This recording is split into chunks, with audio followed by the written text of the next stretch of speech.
I need to show you this. In this deck builder, one of the bosses is literally an armored personnel carrier, and it launches rockets to destroy you, your cards, your everything. Yeah, you heard that right. In this deck builder, your cards can actually die.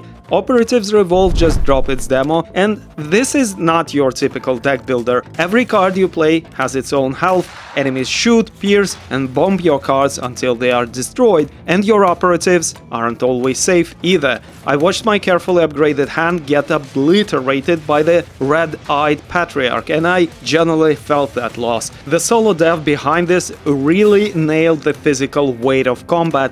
When you activate a card, everything connects into those heavy, satisfying animations. Cards can be upgraded in ways that completely change how they behave. Difficulty is highly customizable, and that's only scratching the surface. Let's talk about why this might click hard if you like Slay the Spire style deck builders, but want something more aggressive, more physical, and a lot more dystopian. Alright, so here's the big twist. Your cards have health. See this little wheel? Those numbers are your card's defense stat. This rubble has 3 defense, it can tank 3 damage. This shard only has one hit, and it's toast.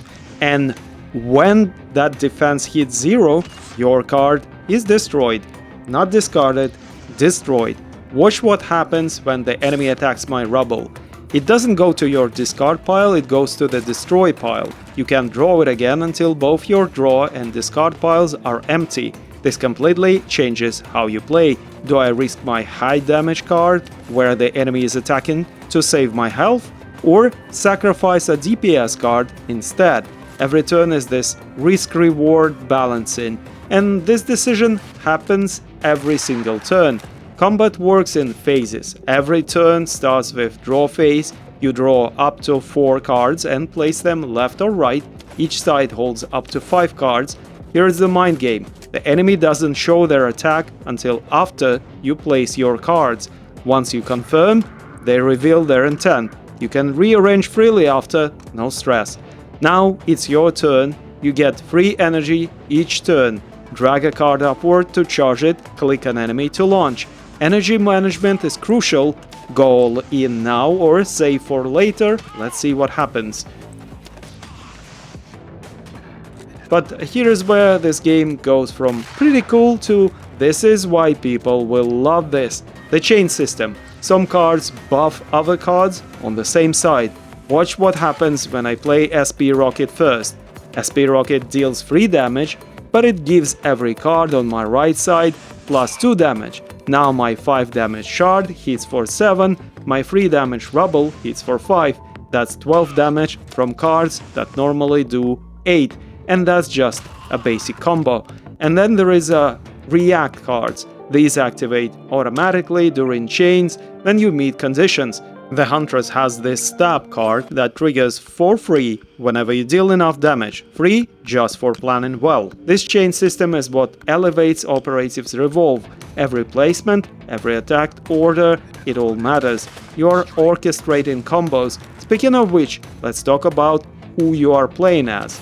And so you pick 2 operatives, a main and a support. Your main determines your starter deck. Your support adds their cards to the mix. The demo gives us 2 to test, Machinist and Huntress. 6 total in the full game means 30 different combinations. Let's start with the Machinist. This is your straightforward, balanced operative. His starter deck has rubble cards with free defense for tanking, shard cards for consistent damage, and charge cards that hit harder. Simple, effective, perfect for learning the game. If you like the tank approach, hit hard, don't falter under pressure, Machinist is your pick. Where Machinist is brute force, Huntress is precision. Her whole thing is the trophy mechanic.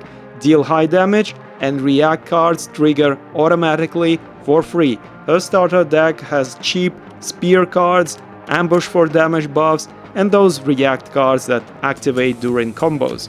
Higher skill ceiling, but when you nail it, insanely satisfying chains. Hammer or Scalpel, but you get both. I run Machinist main with Huntress support. What worked is stacking buffs on my primary class and then triggering trophy mechanics as a result of it. I'm kinda sad that there are only 2 available in the demo, but such is life. And here is what I love. Operatives Revolve lets you customize exactly how hard you want the game to be. You've got a 7-tier difficulty slider. Each tier increases enemy health scaling, but also gives you more XP. In the demo, I had access to 3 tiers, 10%, 30% and 60% extra XP, but you can crank it way higher in the full game. Then there are separate modifiers for elite enemies and bosses, make them more aggressive, make them hit harder. And there is a variant system where special modified enemies can spawn with unique abilities and better rewards. Essentially, you are building your own challenge. Imagine building such a complex system as a solo dev. Insane dedication. But the real progression is in your deck. Between battles you can upgrade cards by installing chassis, wheel and auxiliary components. Chassis modify your card's stats and add special effects, wheels change defense and sometimes unlock new abilities. Here is a cool example. I took my Operate card, 4 damage, 1 defense, and installed a Helm Splitter chassis. Now it deals splash damage, hitting multiple enemies and scales from defense. Then I added Heavy Light, doubled the damage but increased the energy by 1. And it's not a simple card, it's a variant with minus 50% to energy cost, effectively negating the downside of this powerful upgrade. This way, every card becomes a puzzle. Which components create the best synergies? Alright, time to see if all that fiddling pays off. The demo has multiple bosses and elite fights, then the real challenge, Red-Eyed Patriarch, an APC that nearly destroyed my entire run. This is the real test. Patriarch hits hard, 10 damage to the left, and you have to attack on the opposite side of his strikes. His weak spot alternate each turn. My cards are getting destroyed, health dropping. This is where the game shows its teeth. I barely made it with this juicy 28 damage finishing move. And this is the beginning, because there is next act. That's the demo. 2 operatives, scalable difficulty, deep customization and bosses that will absolutely probe you in funny cavities. As a demo, this is surprisingly polished, the visuals are strong, the systems are deep, and the core loop already feels stable. It's also clearly complex, let me tell you. Sometimes I felt like my brain would benefit from an upgrade or 2, and there is a steep learning curve, and even tutorial challenges aren't that simple, but once things click, the payoff is there. If the full release expands on this foundation, there is a lot of potential here. As a demo, it's already worth trying. There is enough here to understand the systems, feel the combat, and see where the game is heading. By a rough estimate, at least 7-9 hours of gameplay with high replayability. I'm curious to see how this evolves with more content and balanced passes, but even now it's definitely one to keep an eye on, and what's better, don't take my word for it, try it yourself. Hunger for more cool discoveries? Then you are in the right place. Have a good one and see you soon.